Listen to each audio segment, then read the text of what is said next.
Good morning and welcome to 59 Minutes. My name is Levi Kones. It is Monday. We are doing the Monday Roundup. A gentleman has not been here in a while. Is here today. JASIEL, presidential candidate. 2022. 2022 ndo hii boss. Ndio Na lazima bado kuna jokes. Bado kuna jokes na 2022. Bado ni mapema. Never forget Uhuru Muigai Kenyatta, the current president, was announced by the former president Daniel Arap Moi 3 months towards the general election. So wakati wako bado utawadia. Si Azimio imeanza. Yeah. Then UDA inakuja March 15th. By end of March, JASIEL and NJAU. And we have always opined in this show, and it's good we clarify. I said it from the beginning on November 10th. There will be 3 presidential candidates. So far, sumeona watu wameenda each other side. Tumebaki sasa yetu the third force alliance, the element of surprise to be unleashed by end of March. Then you will know that we have an alternative candidate. Okay. Yeah. Let's start from the top. The world is watching Russia. Yeah. Do you know? And Russia is, Russia is busy pummeling Ukraine. And Ukraine and Russia used to be one country. Up until 1991, they were the USSR. A superpower under Mikhail Gorbachev. And then Russia got its, Ukraine got its independence. And even as we speak, there is a section of Ukraine called Crimea, which Russia already annexed. Yeah. Russia wanasema Ukraine are, they have not liked the way they've developed. They say they are a direct threat to Russia because, Ukraine supposedly are, a country of 44 million people. They are able to, they've been negotiating to get into the European Union. They seem to be also developing their own NATO weapons of mass destruction. Russia says they're doing it as a preemptive strike. The world is upset, especially the US is very upset with Russia for going into Ukraine. What are your thoughts? This past weekend. And is it hypocrisy, by the way? Let me ask you as you say that, because the US goes into people's countries without much deliberation. But they can't poke their noses in Russia. But hata sasa watu wengine wakifanya US ingekuwa ndani. Okay? But in Russia, the big boys. I had the privilege of being with a guy called Akwanine Lwamira this past weekend. He lived in the Ukraine. Actually, he's here. He's a preacher. And he explained something to me because first and foremost, I thought Ukraine had built a dam that was providing water to one of the cities in Russia. So they built it to control so that Russia can start paying. And 2 years ago, the president sent his troops and they got access because the president said, Putin said, we can't allow Ukraine to do that to us as Russians. So I was bringing that argument and the guy said, listen, that is one front. But here's the thing. Ukraine is a very small country for Russia to invade. And he said there is something behind it that we need to understand. By Ukraine joining NATO and wanting to be part of the European Union. So that means that the US and the rest are going to build their military bases in Ukraine. And that is not what Putin wants, because you'll be now overlooking Russia. You'll be able to assess and to know what's happening on ground. So what Putin is doing, he's provoking. Ni kama anataka kujeni sasa. He's bombing this small place so that you can give him legal credibility to attack you guys. So the US and everyone else, they are now playing the game of sanctions. They do not want to play the game of bombing, of attacking, because they know it's a big boy. It's a big boy. It's like we don't know what they are up to. So they're putting all the injunctions against Russia. But Russia, Putin is playing a power game. Ataki kuachilia. It's very sad that there's a lot of and you can see even international media doing the kind of reporting they're doing. There's a lot of loss of life. Of course, in terms of numbers, we're not so sure. Because can I bring something else? Yeah. Putin says he's controlling the Nazis. Okay? Yeah, but the Ukrainian president is a Jew. Now, yes, that's what's coming. Yeah. Even if ukitoka politics, ingiza spiritual. These are spiritual. Nilikuwa na watch John Hagee akisema hii ni third world war. In third, it's like it's echoing up. Simmering. Okay, and you see the Jews, when a president, the Ukrainian president being a Jew, you know he's leaning towards Jewish tenets and principles. Yeah. In Russia, you can't even have a church. You can't even worship. If you do that, you know right now Christianity in Russia, how they do it, they call it a birthday party. So guys come for a birthday party, then they worship. If cops come in, they remove the cake and it's a birthday party. So there's no freedom of worship. In Ukraine, the president has allowed it, being a Jew. So they're actually now calling Putin, Putin Hitler, Adolf. So on one end it's political. On the other end, it is spiritual. Tafakari. Tricky stuff, eh? Very tricky. The world is watching. Unajua Kenyans were talking about it on Twitter, akaambiwa yeye hebu nyamazeni. Ule jamaa alichota. Akaamua unataka tukufe. Unataka tumalize. Hata tuna missile plane man. Wacheni kierere, watch on TV and be quiet. But it's one other thing is, you know, there are a lot of people running away from Ukraine. Yeah. There's an issue there about racism. Umeona your story? You know, that there are trains that are leaving Ukraine to different parts of Europe, especially through Poland. And it looked like the Ukrainian forces were blocking blacks from getting on the trains. Only white people are getting on the trains first. In fact, there was a hue and cry over it on Twitter so much that guys were saying, you know, people like the 44th President, Barack Obama, should come out and talk to people there who will make sure that the treatment of blacks as they go is also fair, humane. When you understand the politics of America vis-a-vis the global states, America will never invade a country if they have no interest, whether it's oil, whether it's oil, gas, stuff like that. So don't expect Obama to speak up. He will attack Libya because of gas and oil and stuff. But Ukraine, they'll just play it a hands-off approach.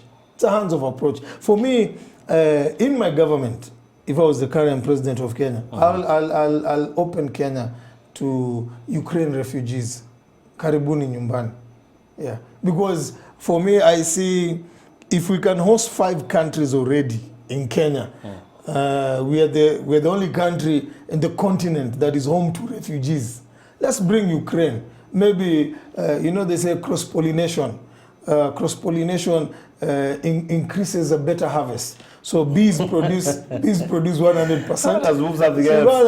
I can imagine 100%. But if you cross-pollinate bees, you have 140%. So you bring Ukrainians up. Cross-pollinate na Kenyans, maze. In the next 10-15 years, we'll be having guys who are running this country. Ingenuity on the next level. Yeah, so are you sure you run those guys? Yeah. You know, we've been building missile bombs and attacks. There's a joke goes around that, you know, Ukrainians, Russians, they're all the same, you know, kind of, they talk the same language. It's very difficult for when they're talking their language. It's heavy accent. You know, I'm coming. I'm just going to be around the corner. Yeah. They say they can't, even when they're being polite, it sounds like a threat. Just imagine a Russian Kikuyu. With the ice cream. You know, imagine a Russian Kikuyu. So in the near future, I will deal with you. You know, so I'm encouraging that. Let's move on to what people like to do. Yeah, it's Monday. Yeah, it's Monday. So Monday, kuna siasa, na siasa inafika mahali imekuwa too so hot. In fact, let me tell you, politics is getting to a point it's even becoming difficult to talk about politics. No, don't. It's becoming sweet. Really? Yeah, sweet. Is that what people think out there? There was the Jubilee Party, NDC. Actually, there had been some NDCs before. Kulikuwa na ile ya ODM, like the day before. ODM did their thing in Bomas, then they did their thing in Kasarani, then Jubilee were out in KICC, and boy, oh boy. Kumbe Jubilee, you know, it's like it was given a fresh shot of adrenaline. Did you see the vehicles, the colors, the sheer decor at KC. It was massive. You would have thought this party is just going to be, you know, they really put in they put their foot in it in terms of the preparations were concerned. But you know, sometimes, okay, not so many people look at all those things. Me, I tend to look at them and ask myself, hey, there's a lot of work that has gone into this particular this preparation. In fact, I get impressed when I see small parties like DAP Kenya the other day put on quite a big show with a lot of branding. It was, you know, for people who are doing decor out there, mnafanya kazi poa. But people, of course, we are not going for the decor.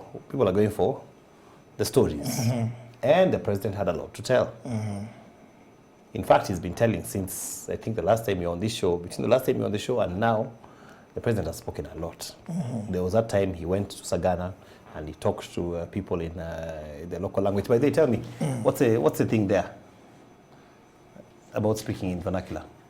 It's like Ruto speaking in Kalenjin. No, but what's the thing? What you feel at home. Kuna kakitu hapo kana you feel at home. Unasikia ameshika waya imeshikwa yani.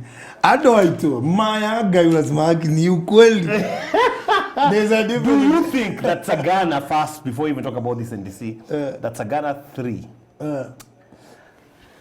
had a major effect on the outcomes going forward? Sasa, I told you, I always discuss my opponents. And I repeat, 2022, there are 3 candidates. Hakuna horse. Ni William Ruto, Baba, JASIEL NJAU. Sawa. There's still Kalonzo, by the way, amekataa kusaini agreement ni others. Sinikwambia ni others. Nikakwambiaje watajipanga nyuma yetu. It's clear by today, February 28th, we have 2 candidates. Na nikakwambia kuna horse. Moja ni Saul, mwingine ni Goliath, na mimi ndio David. Whatever happened in Sagana, the political undertones between the coalition between Ruto came to the forefront. All right? And then alipaka baba mafuta. Watu wa Azimio. Alipaka baba Duracot. Because why nasema Duracot? I want to announce here, like I've always said, I'm a political preacher. So let me announce prophetically, there is going to be the ultimate betrayal coming. Which one? Si ungoje. You're still on that story. You know, let me tell you, there are those conspiracy theorists. And it's surprising we have one on the desk here today. There's the conspiracy theory that has been peddled for the longest time, you know, that Baba is being played. So they have said it. No. It's been peddled in 2017, of course, after Handshake 2018. Baba is being played. Then it became that Baba is a project. Yeah? And then it became Baba is a puppet. Yeah? And all those happies played, projects, puppets. Yeah? Now we are back to going to Baba is being played. No, Baba is going to be betrayed. Yeah, you know the people who say, the people who say about the 4 Ps. You know what they say? They say there are 4 Ps. You know the 4th P is ni gani? Wanasema. Gani? Imagine what would be the 4th P? Played, project, puppets, president. So even I'm not encouraged. I'm just saying that's the line they take and say. But now, but here's the thing I want to ask you. In what will it take for us to believe that Uhuru Kenyatta is actually supporting Raila Odinga? He's come out clearly, he said it. And the people who are naysayers like you, who are saying you're a political opponent, are still uko katikati. What's the problem, Jaziel? You can't see the way things are playing out. Unajua hii game jamaa ameamua bado ni mapema. Na unajua wacha nikwambie Uhuru ni mjudges.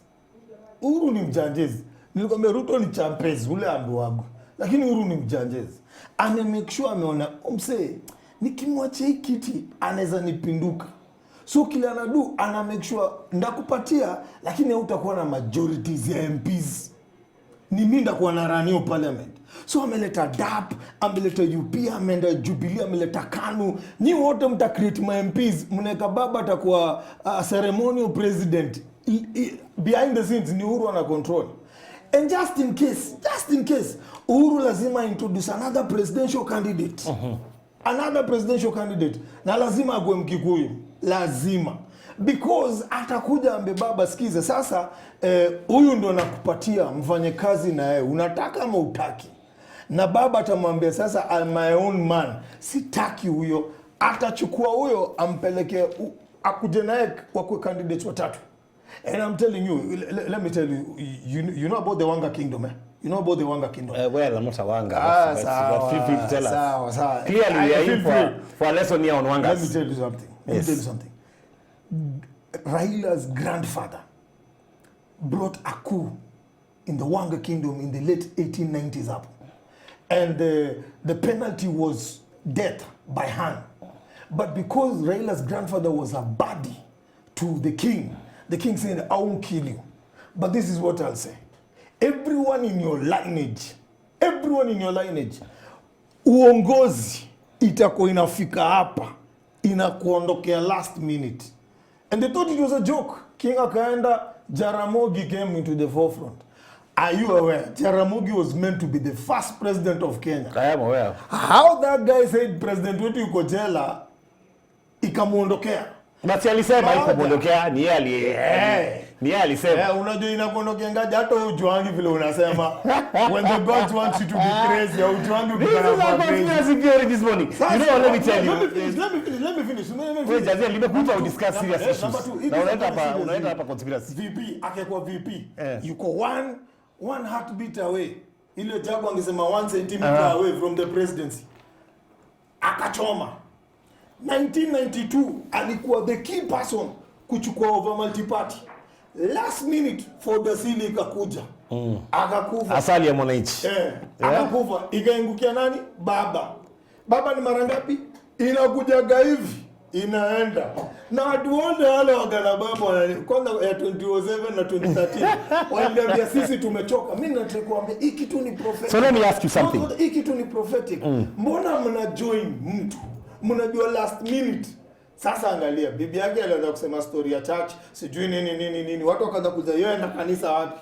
So I'm waiting. Me, that's why nilikwambia mimi my opponent is William Ruto. Baba nishamalizana naye, hiyo yake atajichomea yeye mwenyewe. By virtue of prophetic. Me should I have a question for you. The considering what happened with Jubilee and you know, the formation of Azimio, which they formed, and I think we've got some clips, by the way, of the president going into KICC. Tuko na clips hapo, my director anaweza cheza hizo tukiona, of the president walking into KICC and what was happening at the Jubilee function. Naona ya maneno. One gets a feeling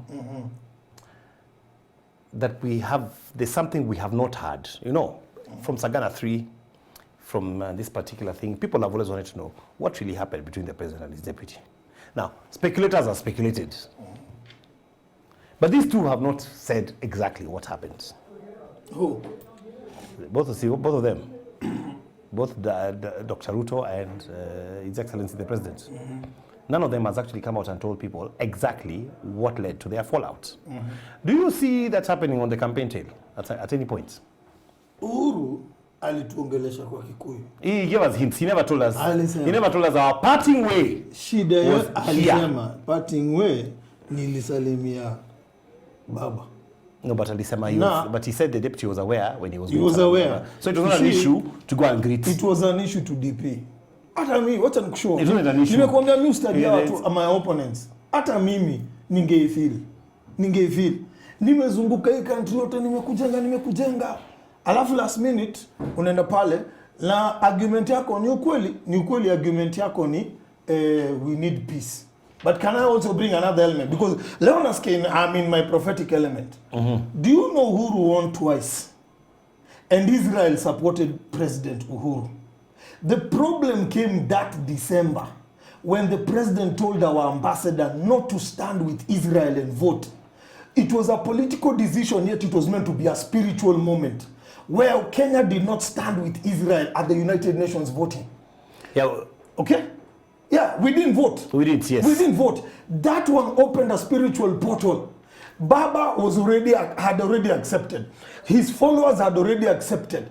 when last happened in 1960s, Kenyatta was with Egypt when they were doing the war against Israel. And that brought qualms to his government. But later in about 67, 68, when 76, 75, the Entebbe raid, he was advised and he supported Israel. Jomo Kenyatta supported Israel, and the planes flew and fueled here and went back. God made a covenant with the Kenyatta family. Out of your lineage, I will choose one of you. So President Uhuru told our ambassador not to vote. One, because he has deal with China, they are not for Israel. Two, he has opened a Palestine embassy here, which Moi never did. Moi knew, if I'm an ally of Israel, forget Palestine. So that day when that happened, Baba got nguvu sijui kutoka wapi, and he said, I'm swearing myself in. And that, to me, is where President Uhuru opened a spiritual portal that gave Baba mileage. And that was a detriment to the DP, because now he felt hurt. And DP... Don't want to judge JASIEL. DP people listening to you, some people will say, you know, there are people who look at this from only those angles, you know, spiritual angles. They have not been looking, they've been looking at it from political. No, I'm saying people like you. And people will say, okay, you know, all this siasa si mambo sana na mambo ya nini, because all types of people come into the political fray. You know, the good, the bad. Hata nyoka zitaingia kama last time. The Christians and the followers of witchcraft, they're all there. They all check into parliament, into county assemblies. You know, some people are, you know, jumping up and down naked right now and running, you know, on the streets, and they will win a seat. Yeah, of course. Wametumia nguvu. Wametumia nguvu. So one wonders whether that if you are saying what you are saying, then there will be no point of elections. Then we will say God has already decided who the president is. Let's just tukae tu nyumbani na tungoje inauguration ya JASIEL. Naona imani imepanda. Asalimia. Mimi sitaki. Wewe ni foreign affairs minister. Sitaki. Mimi sitaki kazi ziko kwa hewa, boss. This is the first time. I'm telling you, this is a prophetic show today. This is the first time umesema the inauguration of JASIEL NJAU. Yani boss, maka sijui niseme nini after. This is the thing. But you know, men are the people who move things in terms of actions to get political power. To answer your question. You know, it's in the hands of men. Yeah, to answer your question. In fact, if I talk to you now, as you say, spiritually, it was Satan who took Jesus to the mountain and told him, you know, I can give you Iyot. Worship me. Yeah? Worship if you just bow down. Bow down. Which means, to a large extent, the devil also has his hands in a lot of the things that are happening now, that we see on the earth, not just at here, hata huko Russia, hata siji. Bwana sifiwe, nasikia unaongea vitu zingine very relevant. Skiza, God is not in charge of this world. He's got the whole world in his hands. Is not God. The day politics ilianza heaven, akamba boss atuwezi bishana na wewe, toka uende, atada kaenda. Third of heaven ilitoka na devil. Alikuja akaanguka hapa. Then akamake throne hapa katikati. This world belongs to him. This world belongs to the devil. That's why he was able to give Jesus ambia chagua. Now we lost our authority in Genesis. We gained it when Jesus died on the cross. So every day, JASIEL NJAU is working towards getting back his authority as the president of the Republic of Kenya, so that God can have total preeminence over this country. Baba will do whatever he does. Na uliniambia kanisa yake na sijui kama msha attend. Atafanya vile atafanya. Mimi nitafanya vile nitafanya. I can't speak for anyone. For my other opponent DP, atuelewe kidogo. Sasa, here's my thing. If men have taken charge of this world by using witchcraft to ascend to power, then some people like us, JASIEL NJAU, have to ascend to power using Holy Ghost enablement to take over this power. Because here's the thing, the people are blinded. Hakuna mtu anachagua, hakuna mtu anaelewa. So by the time you put these people in power, you begin to say, why are we continuing under a spell that never ceases every 5 years? So we As the people of this nation, and I told you, the former president of Zambia told me, this nation, the tripartite principle, body, soul, and spirit. And he told me there is the tripartite principle also in the nation. The body of the nation is the people, the soul of the nation is the government, and the spirit of the nation is the church. Right now, the soul of the nation is taking over, and the people will always vote. But if we can bring God and invoke the name of God, this time, God, nilikwambiaje, hii election ikiisha itakuwa spiritual. Si ndio? Saa hii tumeanza kuona camp moja ndio inakuanga na Mungu. Hata kama wanakuanga na mashida. Wanasema usituambie tuachane na kanisa, tumelelewa na Biblia. Hii side nyingine haiongeangi Mungu. And I agree when the president talked about the pastors and everything. I agree. But anafaa kukumbuka pia kuna mapasta side yake wamekuwa wamemuombea. So the more mna charge history ya church na mapasta, the more mnaweka spiritual, unaweka east side ni wako na God east side. Sasa JASIEL njao akikam ndio anakuja kuambia sikizeni, sisi ndio tunaleta God to the forefront. Because if we don't do that, boss, hii nation it is at a crossroad, and 2022 is so spiritual, you have no idea. My name is Levi Konesam, right here with JASIEL NJAU, the presidential aspirant 2022, the alternative choice. Mambo mapya, mambo fresh. Hata hujakubali ni kuintroduce kumalizia tu, yani ni vile nimekujua nikakumalizia. JASIEL. Yes, sir. What's going on with Oka? Oka is as confused. One foot in, one foot out. They were tap dancing with Azimio the other day. They were supposed to sign a deal today. It looks like it's not going to happen. Kalonzo alisema last year. What's the story? Kalonzo alisema last year. I will be a fool to join Raila. Is he a fool or not? Kalonzo. Alisema, I'll be a fool. Then usisahau watermelon. So sasa tunaona tu hii decision has been going with you throughout. So for me, I look at Oka and I told you there are others. They will join us three. You know, this is why I love God. I'm the last candidate to announce, so that everyone now washajipanga both camps. Washajipanga. Wewe angalia, washajipanga. So mimi nikikam na kuja na the fresh wave, the fresh start, the fresh faces that Kenya needs. So Oka wajipange tu huko. Atumuelewagi by the way, akae tu huko. You know, it seems like there must be a lot of wheeler dealing going on behind the scenes. Those things, of course, wananchi get. You know, people are always saying, "Oh, most people say we don't care about positions," but I think people do. Like yours is foreign affairs. That one, in my government, we are not negotiating. Anyone who comes in, I'm telling you, skiza, foreign affairs ishaenda.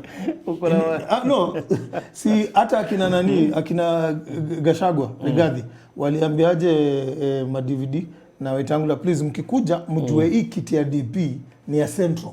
So hata mimi wakikuja kwa JASIEL NJAU, mjue kiti ya foreign affairs ni ya Levi Konesam. Foreign affairs. Yeah. Okay. Yeah. That, you keep on saying that here as if you no, so that they'll judge me. Utafanya niachiliwe hapa watu wakisema nilishapata. Wewe nilikwambia hata usiende job pending. Usiende campaign, kaa tu kwa ofisi. I'll be coming every month. The thing is this, it seems like behind the scenes there's a lot of jostling and negotiating. True. People want to see where they will go, who they will go with, and what they will get. True. Are we having a dishonest conversation in this country about, because one of the conversations in this country, when you hear people saying, some people say, sisi hatuna haja na vyeti. Is that true? I told you, politicians win an election. Leaders affect a generation. Okay? You cannot espouse to be a politician and you're not willing to make a deal to win first.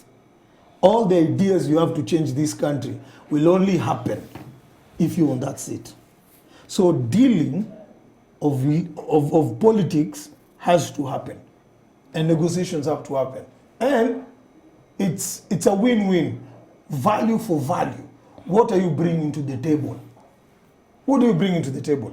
So I cannot espouse to say that my understanding of coming to join a certain fraternity so that we win this thing, I will not negate some seats for them. No, we will have to.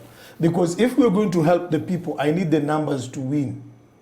It's the same thing. The people are counting on JASIEL to represent them.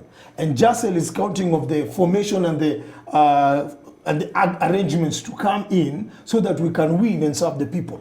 So an honest conversation is saying, listen, we have to make a deal with these guys for the sake of the future of this country. And the people we are making a deal with, do we have the same mindset? Are we of the same spirit in terms of understanding where Kenya is heading to? That way, then we can make a deal with them. But for people like Oka now demanding Azimio One Kenya Alliance, hii game tulianza kuona 207, ODM Orange, ODM Chungwa, ODM Banana, ODM, you know. ODM K and ODM. Yeah. The one wonders though. Yeah. Are we post the elections? Post the elections now, whoever wins. Can we be guaranteed that we will stop politicking for 5 years? Yeah, unless you have JASIEL NJAU. Nitafinya. Agomba kweli nitafinya. Ami sikufiti nitafinya. Can we be guaranteed bana? Unless you give me the presidency. Nitafinya. Because I can assure you, a William Ruto presidency, kama mjaeka DP, a strong DP, ule atamsumbua. Hii country itakuwa hata si democracy, ni autocracy. A baba presidency, sasa ni kama opposition inajifight. But a JASIEL presidency is a fresh start. Na mimi sitaki ujinga. I have no political enemies and I have no political friends. So tusisumbuane. Kama nataka hii for the people, mimi ndafinya mtu.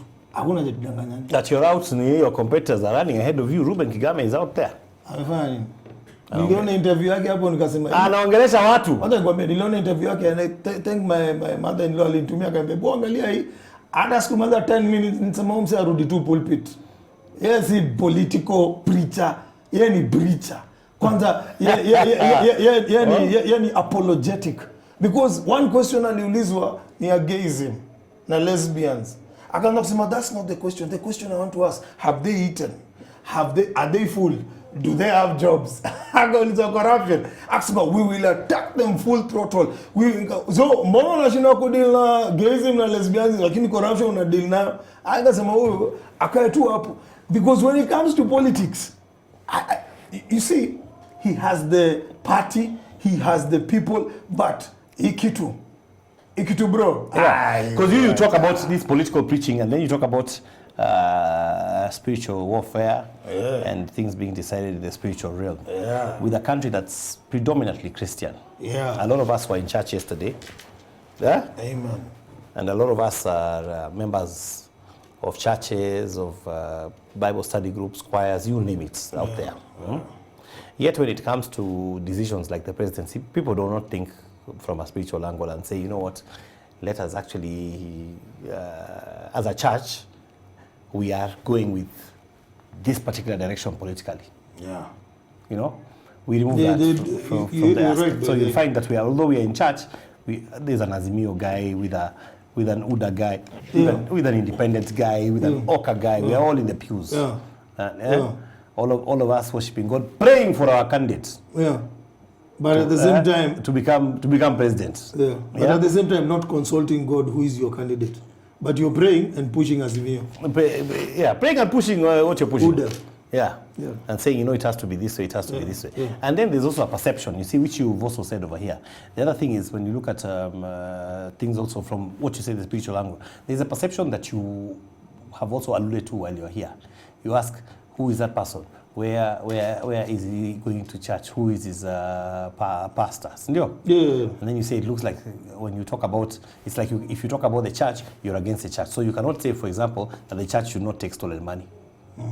You know, that is what the president said and got vilified. You cannot say what Ida said. There's too many churches, they need regulation. But that is the truth of the matter as well.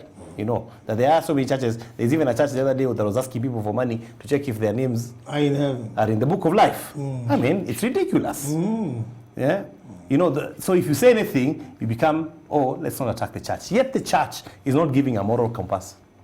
You're right. You're right. The church has been silent. Well, so many atrocities have gone on. And we're not just talking about elections. The church has been silent during corruptions. The church has been silent when MPs have increased their wages and salaries. Hata sahi, kuna bili kwa parliament ya gratuity ya MPs. The church is silent. And guess what? MPs will gather together next week and will be able to pass that bill without a fuss from OCA, the MEO, you name it. When it comes to self-interest and preservation, they are top of the agenda. So this thing you talk about spiritually. I'm telling you. Let me be honest. I think you mentioned, you shocked me one of these shows where you said you're a son of a preacher. Because I was actually asking myself right now, deep, and then I remembered. No, it has nothing to do. I could be a son of a preacher and I know nothing. Me mwenyewe pia ninachapa ma research zangu. Hata mimi ni son of a preacher. Nachapa tu ma research zangu najiuliza. Hata nikwambie, church ina glory. Church ina noma. Iko na shida. Now, one guy told me ukiingia politics, and I may never depend on the church for votes. Juu kama unge depend, Archbishop huyo alikuanga wa Anglican, huyu Gide ama nani. Huyo jamaa angekuwa president by now. Moyo came from the church. Moyo angekuwa and was running for presidency. Exactly. See, aliona kwa view sasa. Sasa najua nataka kuintroduce JASIEL Njau. Sikiza. Madam wako wengi hii country. Ladies. Si ndio?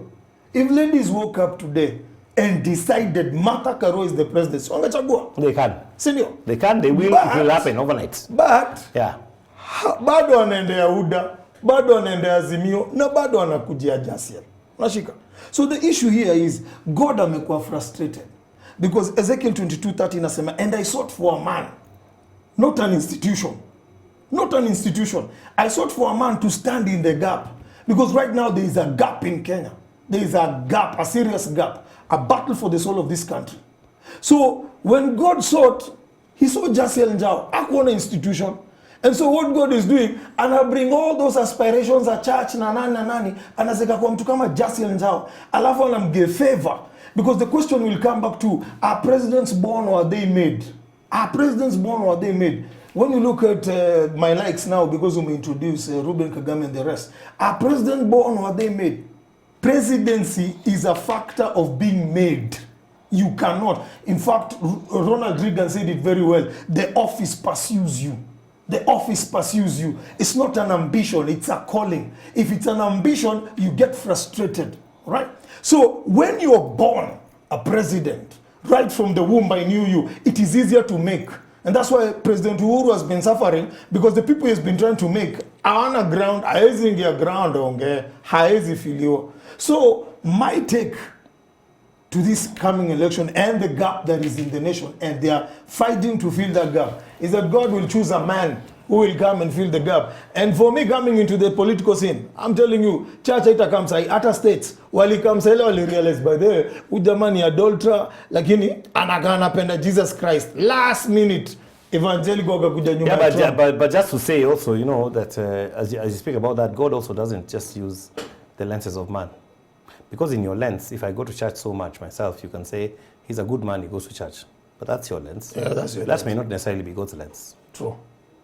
So he says he judges the heart. So it makes us become even people who cannot specifically say that God has picked on so and so. Yeah, and that's why this particular season they're not sure if it's JASIEL Njau, you see. But God has picked on JASIEL Njau. You understand? You understand? Now in 2 months, by end of March, in March we are marching forth. By end of March, then they will say, by there. I need to look for something else here we were going to say, because please look. There's umenichocha mpaka naona. Nasikia leo kuna Mungu Cast TV. Nimekupokpok. Leo tumeongea mambo ya God sana. Hata anajua watu huko wanasema tu. Ni ukweli. Our time is almost up. Tunasaidia watu Azimio wakujisaidia yangu, because wame realize by then ni ukweli. Last minute hiki tuondoka. The national debt, the president talked about 13 trillion economy, you know, and said about so you're asking whether the national debt has got 8.3 trillion or 13 trillion. National debt is almost like 9 trillion, honestly speaking, we've hit the ceiling. But then something else. This week we start exams. In fact, guys who are doing KCSE wanaanza na hizo German music, those are the practical things before they move to the real thing. Wish you all the best out there. Alafu kuna KCP inakuja 1, kuna KCP 2 itakuja baadaye. In fact, one of my daughters is doing KCP this year, that's ako class 7. This is the year of 2 KCPs, 2 KCSEs. It's double for your trouble. I mean, mbili, yeah? So that's one as 2022 bado, 2-2. 2022. Na February imeisha, we are the last day. That's why hata kuna candidates wawili wa hii mwaka wanapenda Mungu. Unaona, double. So 2022 wawili na Mungu. So given that this is that year where we are squeezing in exams, we are also putting in elections. If you look around the world, a lot of things are happening in the sporting arena. It's a big year. You know, the Olympics are this year, by the way. No, not the Olympics, sorry. The FIFA World Cup is this year. Yeah? And a lot of other things. Just had the AFCON. Kenya, sadly, we've just been kicked out of football. A lot of upheavals happening around the world. Tunaona huko, we are talking about Ukraine, you know, and things like that. This particular year, with all that is surrounding us, do you think we can walk and chew gum, so to speak? American football, okay? There's what you call stay in the pocket. Stay in the pocket is that guy, the quarterback, who throws the ball. And one of the things they are trained is stay in the pocket. He has to make sure he sees the guy he can throw the ball to and take the hit, but stay in the pocket until the victory comes. This year, if we can choose to stay in the pocket, keep our calm, keep our calmness together, and make sure that everything that is happening around us, we're still having our rock and solid and focus still in place. Yes, we will make it victorious. Yeah, we will make it victorious. And part of staying in the pocket is understanding that JASIEL NJAU is the candidate for this year. So the rest are not in the pocket. You understand? So stay in the pocket. JASIEL NJAU, I say you. Hey boss, unajua kujichocha. God alinituma na nimejituma. One of your opponents, Dr. William Ruto. Yeah, now that one you can mention. Has left the country. Watch answer. Yeah, he's going to the US, UK. It was diplomatic 10-day tours. He's going to be also in Qatar at some point. I think we had a video of him arriving in the US, if I was not wrong. Kuna ka video hapo Mali. I don't know. He has to go around. Yeah, there is something there. He was arriving and now you've mentioned this Kenyans in America. Walikuwa wanamkaribisha.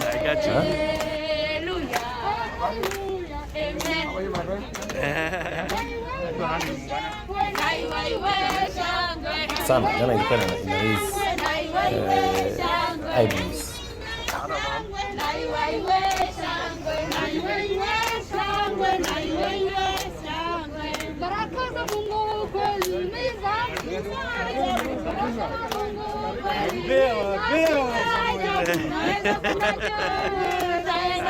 Cosmo.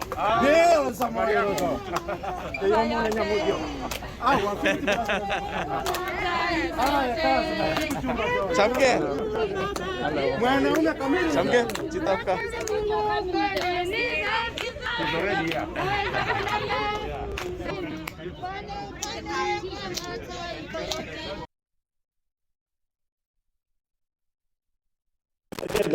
I'm also incoming.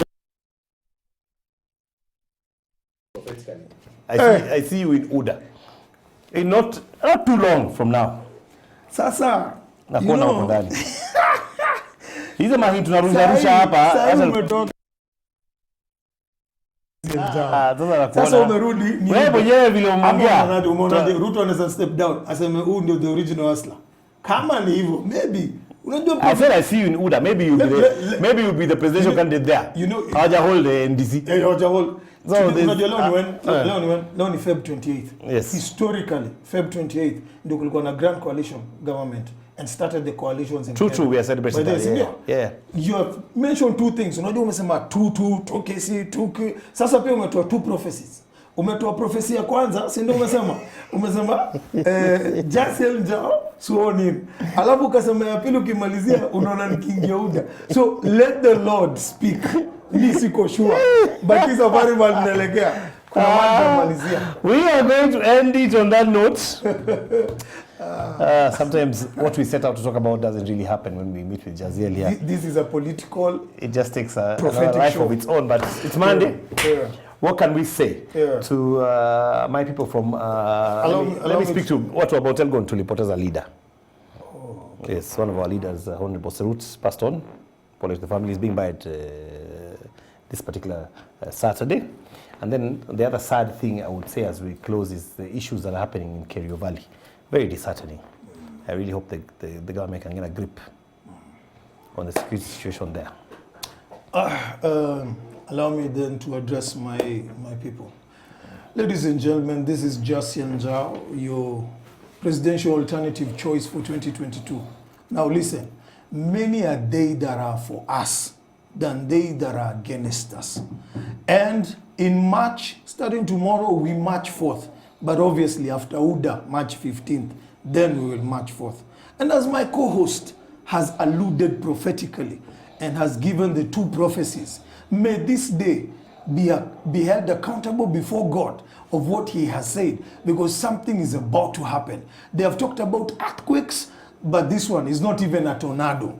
This one is the wind of the Holy Ghost that is going to come upon this nation. And Kenyans will say that God has heard their cry. So whoever you are outside there, and you believe in our cause, in March, we march forth. Get ready. We are hitting the campaign trail. And it's time for a fresh start. Yeah. Habari ndio hiyo. Zoea rais wako mapema. Did you practice that before you came here? Imeshuka tu. Imeshuka tu. Good day, man. Good to see you. Good to see you. Have a wonderful day. Stay tuned for Leah coming up with the lawsuit. See you tomorrow, God willing.